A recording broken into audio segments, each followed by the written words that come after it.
বুঝলে বাবা, আজকালকার দিন এই কে রে, এই কে রে, এই কে রে, কি হচ্ছে এসব? আরে কে, আরে কে, কি হচ্ছে এসব? আরে কিছুই তো বুঝতে পারতেছি না। কারা? আরে কি বাবা, কিছু তো কে? আরে আন্দার তো আমি কে? আরে কিছু তো বুঝতে পারতেছি না, কি হচ্ছে এসব? আরে হ্যাঁ, আরে আরে শান ভাই, তুই চাটা দিছিস কেন?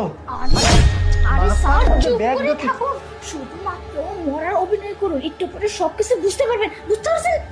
এই যাই তারা, এটা আরে একটু দাঁড়া, মরার অভিনয় করো, মাথার মধ্যে ব্যাগ ঢুকিয়ে দিচ্ছি। আরে তাড়াতাড়ি মরার অভিনয় করুন, সবকিছু একটু পরেই বুঝতে পারবেন, তাড়াতাড়ি মরার অভিনয় করুন।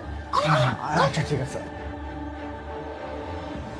ম্যাডাম কাজ হয়ে গেছে, আপনি এখন যান। হয়ে গেছে, ওকে ডান।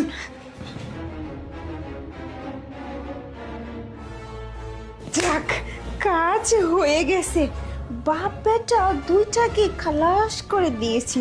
কেউ জানতেও পারবে না, বুঝতেও পারবে না যে কি করে দুইটা একসাথে শেষ হয়ে গেল। বাহ, আমি তো দেখতেছি দারুণ কাজ করতে পারি। নিজেকে নিয়ে নিজের খুব গর্ব হচ্ছে যে এত সুন্দর একটা কাজ, এত কঠিন একটা কাজ আমি একদম স্মুথলি করে দিলাম। কেউ জানতেও পারলো না, বুঝতেও পারলো না। হ্যাঁ, টাকা দিয়ে না সব সম্ভব।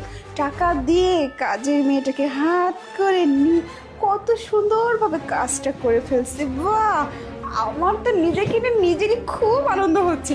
যাক, এইবার আমার এই সব সয় সম্পত্তি হাতিয়ে নিতে কোনো সমস্যা হবে না।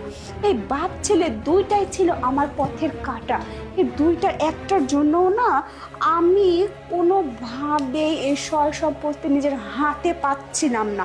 আজকে শেষ পর্যন্ত আমি কাজটা সাকসেসফুলি করতে পারছি। যাই হোক, এই দুটাকে বেশিক্ষণ এখানে রাখা যাবে না, কারণ বেশিক্ষণ যদি রেখে দিই সমস্যা হয়ে যেতে পারে। কেউ যদি খোঁজ খবর নেওয়া শুরু করে দেয়, তখন দেখবে সে মৃত, তখন এসে আমাকে চার্জ করবে, তখন আমি সমস্যার মধ্যে পড়ে যাবো। যাই হোক, কাউকে একটা ফোন দিয়ে এই দুটাকে এখান থেকে সরানোর ব্যবস্থা করতে হবে। ফোনটা যেন কোথায় এই যে এখানে এখানে এখানে ফোন। তোমরা মারা যাওনি? আরে ফোন নাও, কাকে ফোন দিবে? বাবা ডাক্তার তো কাকে যেন ফোন দেওয়ার জন্য। কি ব্যাপার, এরকম আসলে কেন করলে? এসব করার কারণ কি? না মানে কারণ কি তুমি শুনতে পেলে না?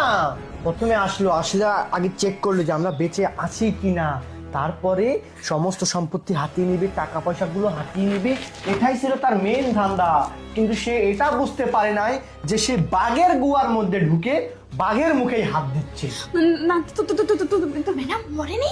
আরে তুই আমার সাথে বেইমানি করছিস তাই না? তুই কাজটা ঠিক মতো করিসনি, আমি তোর উপর ভরসা করছিলাম আর তুই এইভাবে ডুবাইছিস আমাকে। আরে ওর জানাতে একটা ভয়